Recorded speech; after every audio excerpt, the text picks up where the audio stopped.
The autumn rain tapped gently against the windows of Milano's Bistro, as 22-year-old Emma Richardson carefully navigated through downtown Seattle with her white cane. The familiar sounds of the Pike Place market area surrounded her: car horns, street musicians, and the distant call of vendors. She had been looking forward to this lunch all week. Emma adjusted her navy blue blazer and felt for the restaurant's entrance. She had specifically chosen Milano's because their website boasted about being welcoming to all guests and had received excellent reviews for their accommodating staff. Today was special. She was celebrating landing her first job as a junior paralegal at Morrison & Associates, one of Seattle's most prestigious law firms. The brass door handle felt cold under her palm as she pushed inside. The restaurant buzzed with the lunch crowd, clinking silverware, muffled conversations, and the aroma of fresh basil and garlic filled the air. "Good afternoon," Emma said warmly to what she assumed was the hostess station. "I have a reservation for Richardson, party of one, at 12:30. Instead of a welcoming response, she heard a sharp intake of breath. "Ma'am," came a stern male voice, clearly not the hostess. "I'm going to have to ask you to leave."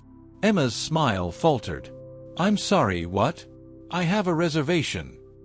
"Look, lady," the voice continued, and Emma could hear other conversations in the restaurant beginning to quiet. "We can't have people like you in here. It makes other customers uncomfortable. You're a liability, and frankly, it's not good for business." The words hit Emma like a physical blow. She felt her cheeks burn with humiliation as she realized other diners were now watching. "Excuse me. I'm a paying customer with a reservation. I'm not sure what you mean by people like me." "Don't play dumb," the man, who she now realized must be the manager, said loudly enough for nearby tables to hear. "Blind people shouldn't be eating out alone. What if you knock something over? What if you can't find the bathroom? We're not equipped to babysit." Emma's hands trembled slightly as she gripped her cane. She had faced discrimination before, but never so blatantly, never so publicly. "Sir, I'm fully capable of dining independently. I've been doing so for years.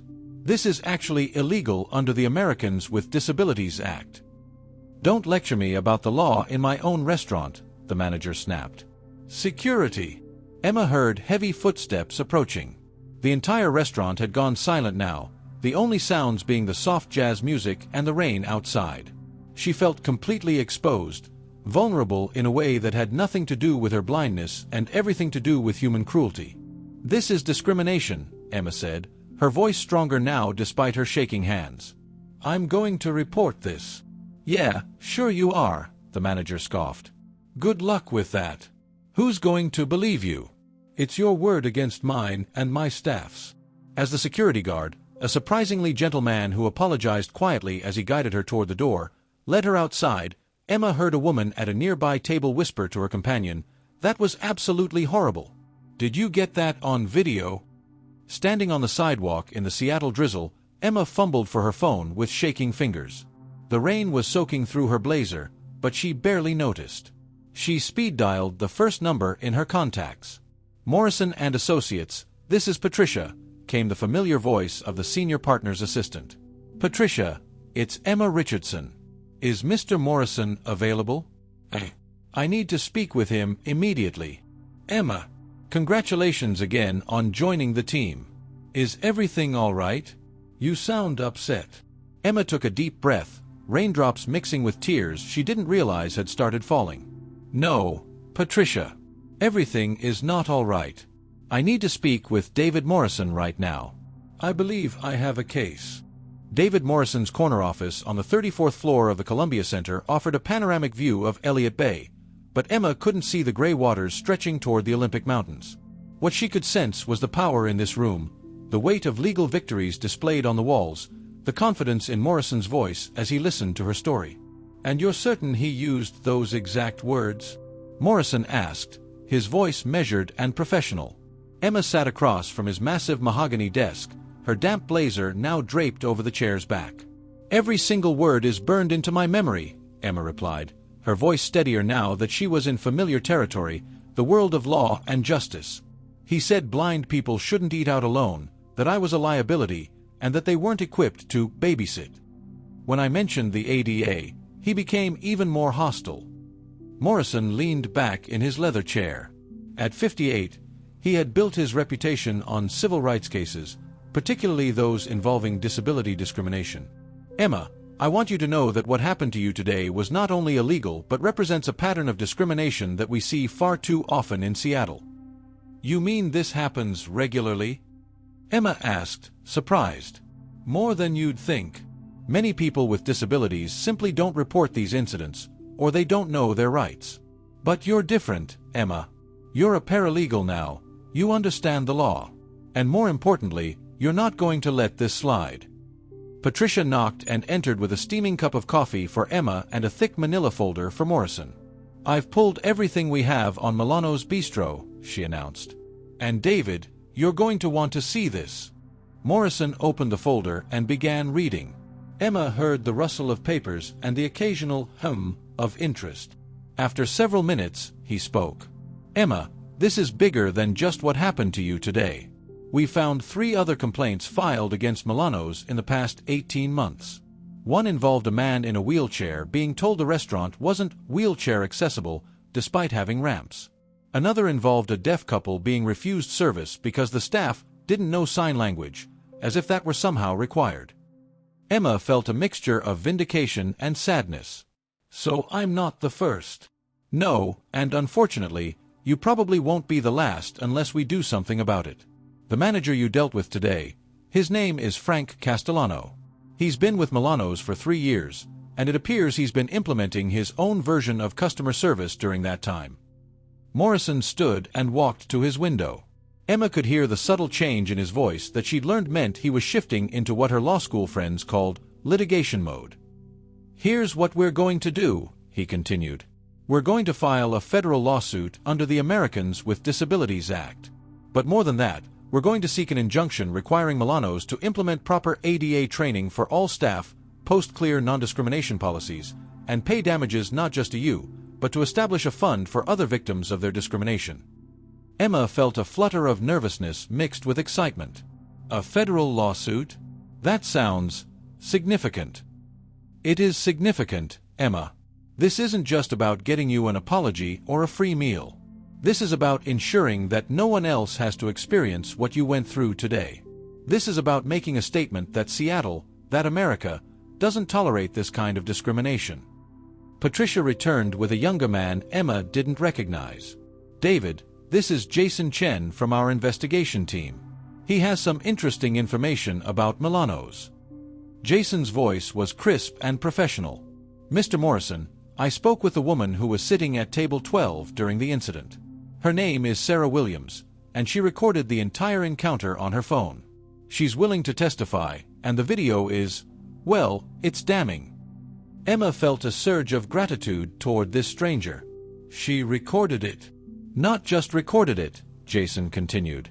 She posted it on social media with the caption, "This is what discrimination looks like in 2024. It already has over 50,000 views and hundreds of comments from people sharing their own experiences with Milano's. Morrison returned to his desk with renewed energy. Emma, I want to ask you something, and I want you to think carefully before you answer. Are you prepared for what comes next? A federal civil rights lawsuit means media attention, depositions, and potentially a long legal battle. Milano's will likely hire expensive attorneys who will try to discredit you and minimize what happened. Emma didn't hesitate. Mr. Morrison, I've been blind since birth. I've spent my entire life having to prove that I'm capable, intelligent, and worthy of the same respect as everyone else. Today, a man publicly humiliated me simply because of my disability. If I don't stand up now, who will? That's exactly what I hoped you'd say, Morrison smiled. Patricia, clear my calendar for the rest of the week. We have a lawsuit to prepare. As Emma left the office that evening, she felt a sense of purpose she'd never experienced before. The rain had stopped, and the Seattle evening air felt crisp and full of possibility. She didn't know that across town, Frank Castellano was about to have a very different kind of evening. The law offices of Morrison & Associates buzzed with activity at 8:47 a.m. the following morning. Emma sat in the conference room, surrounded by the sounds of preparation, shuffling papers, clicking keyboards, and hushed conversations between attorneys strategizing their approach. Emma, Morrison's voice carried a note of satisfaction. "I have some news that might interest you. Frank Castellano was terminated last night." Emma looked up from the Braille notes she'd been reviewing. "Terminated? Already?" It seems the video Sarah Williams posted went viral overnight. Milano's corporate office received over 300 complaints before 6 a.m. The restaurant's owner, Marcus Milano, flew in from Portland and personally fired Castellano on the spot. Jason Chen entered the conference room with a stack of documents. "It gets better," he announced. "We just received a call from Milano's attorney. They want to discuss settlement terms." Emma felt a complex mix of emotions. Part of her was relieved that swift action had been taken, but another part worried that a quick settlement might let the restaurant off too easily. "What kind of settlement are they offering?" she asked. Morrison spread several documents across the table. "They're proposing a significant financial settlement for you personally, a public apology, mandatory ADA training for all staff, and the establishment of an accessibility consultant position. But Emma, I need you to understand something. This is just their opening offer. We can push for much more. What do you think we should do?" Before Morrison could answer, Patricia's voice came through the intercom. "David, there's a Marcus Milano here to see you. He says he doesn't have an appointment, but he's asking to speak with Emma Richardson personally." Emma felt her pulse quicken. "He wants to see me?" "That's highly unusual," Morrison frowned. "Normally, all communication goes through attorneys. But if you're comfortable with it, Emma, I think we should hear what he has to say." Minutes later, Emma heard unfamiliar footsteps entering the conference room, followed by a voice heavy with what sounded like genuine remorse. "Ms. Richardson, my name is Marcus Milano. I own Milano's Bistro, and I am here to personally apologize for the inexcusable treatment you received in my establishment." Emma remained seated but turned toward his voice. "Mr. Milano, I want you to know that Frank Castellano's actions and words do not represent my values or the values I try to instill in my business. When I saw that video, when I heard what he said to you, I was horrified and ashamed." Milano's voice cracked slightly. "My own daughter is deaf, Ms. Richardson. She's 14 years old, and she faces challenges every day that most people never think about. If someone treated her the way Frank treated you..." He paused, collecting himself. "There's no excuse for what happened." Emma found herself moved by his apparent sincerity. "Mr. Milano, I appreciate you coming here personally. But you need to understand that this isn't just about Frank Castellano. This is about a culture that allows this kind of discrimination to happen repeatedly." "You're absolutely right," Milano replied immediately. "And that's why I'm not just here to apologize. I'm here to tell you what I'm going to do to fix this." He continued, his voice gaining strength. "First, every employee in every Milano's location, we have 12 restaurants across the Pacific Northwest, will undergo comprehensive ADA training. Second, I'm hiring a full-time accessibility consultant who will review all our locations and procedures.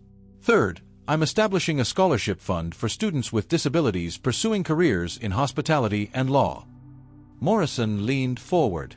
"Mr. Milano, these are significant commitments. Are you prepared to put all of this in writing as part of a legal settlement?" "I am. But I'm also prepared to do something else."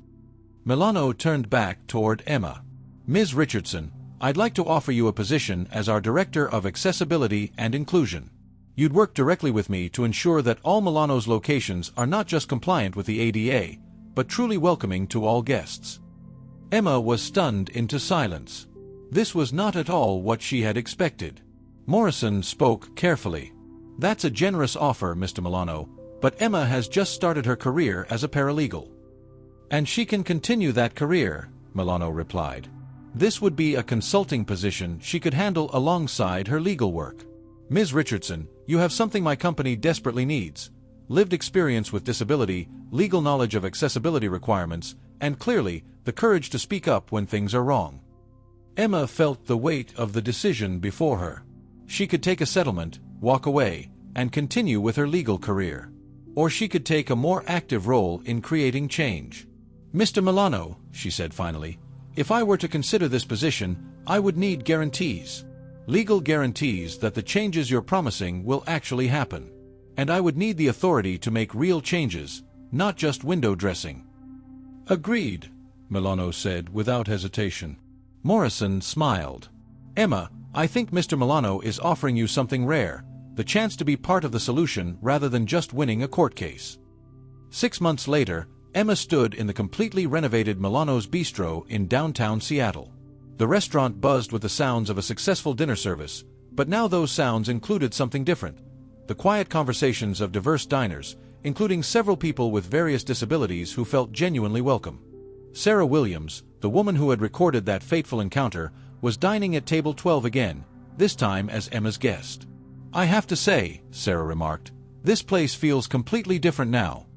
Emma smiled, running her hand along the newly installed Braille menu. It should. We've spent 6 months rebuilding not just the physical space, but the entire culture. Any regrets about not going to trial? Sarah asked. Emma considered the question carefully. Sometimes the biggest victory isn't winning in court, it's creating lasting change. Frank Castellano losing his job was justice. But 47 Milano's employees receiving ADA training, 12 restaurants becoming models of accessibility, and 3 other companies asking us to consult on their accessibility policies? That's transformation. As the evening wound down, Emma reflected on how one terrible moment had led to something she never could have imagined. She had learned that sometimes the most powerful form of justice isn't punishment. It's the opportunity to ensure that what happened to you never happens to anyone else. Outside, the Seattle rain had started again, but inside Milano's, the atmosphere was warm, welcoming, and inclusive. And for Emma Richardson, that felt like victory enough.